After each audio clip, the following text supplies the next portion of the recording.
right, gonna do some biceps and triceps today. Starting out with some triceps. We're gonna do some close grip benching. We're gonna throw on a slingshot, get a little overload on the bench press. So for me, my normal grip is usually out here or out here.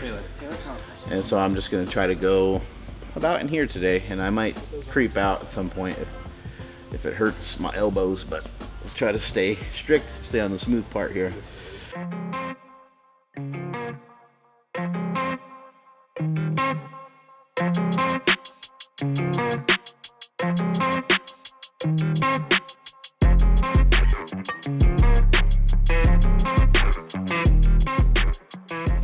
We're gonna do some tricep extensions off of here, and we're gonna mess around with the bicep board. This is Bicep Board Peak right here. Came up with that piece, and this is the first time Slingshot is selling anybody else's product, so it's great to have him here today and great to collaborate with him. You guys have seen Mike Frank, you've seen him lurking around. Mike is somebody that has assisted with some of the development of some of this, and he's the one that paired us up, and you might have seen him on my podcast before. It's great to have both these guys in here today, training some biceps and some triceps. So we're gonna do tricep extension off of here, and we're gonna mess around with the bicep board. Pete's gonna give us some instruction. Well, first we're going to grab a 130, maybe a 140. All right. No. Roll it down the street, see how fast it goes. Yeah. The great thing about this is, what do you think? I mean, after using this for a while, I think it's about half the weight you would normally use. Yeah, at this stage in the workout, I think anything between a 30 and a 40 would probably work really well for me. See how his wrist, his fist basically is staying parallel to the floor the whole time. There'll be kind of a natural tendency to want to creep your fingers out here and grab a hold of the board and try to search for more stability. But it's kind of I think it's the beauty of the invention is that it's a little unstable. Yeah. You know, we get a lot of exercises where we do curls where we really get to like stabilize and isolate, right? All the machines, a lot of stabilization provided for you and a lot of great isolation. And those are awesome movements, and those will never be replaced.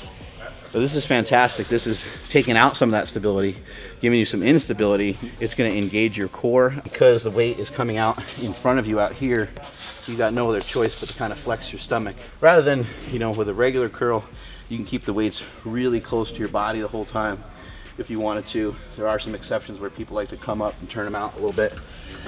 This isn't trying to replace anybody's favorite curls necessarily. You still get to keep all those in your routine. This is just an addition, an add-on. This might become your new favorite.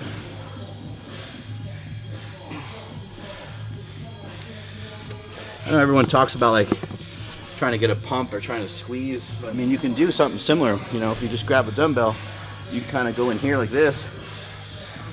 But who's got the patience to really try to curl like that?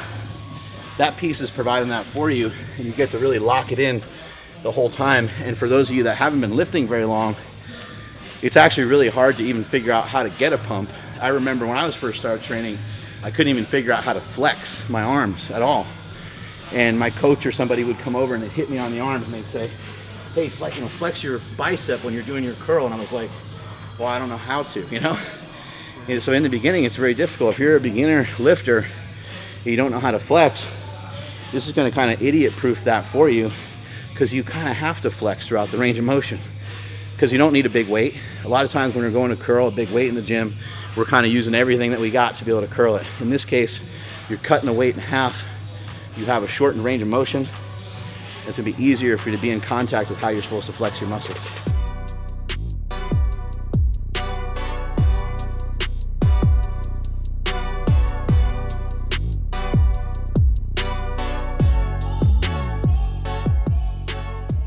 The Bicep Peak, if you're genetically gifted, like Arnold had incredible bicep peaks, Lee Haney, they look like they had an egg, and even Ronnie Coleman had that egg on top. Some people aren't gifted that way. You don't have the genetics. This apparatus, the bicep board, stretches that long head, and you get such a really good contraction that you can actually develop. I had no peak at all, none whatsoever. Now this peak is developing simply from just using that bicep board. A lot of people say, well, you know, can you develop muscle when you hit 50? I'll be 56 next week. So even with this board, I'm using lighter weight, I'm not trashing my tendons, and you're still building muscle. they can feel it when they do it. Every time they do it, they get like a slight advantage over everybody else because they can feel it better. For me, it was bench press. Every time I bench press, I can feel it slightly differently than the next person. One person might be able to feel different when they play the piano or when they make a painting. Like I always felt really comfortable on a bench press, but there's a lot of us when we're trying to build our biceps or trying to thicken up our back, we're like, I don't understand what you said because I don't feel the same thing. And I think this helps a lot.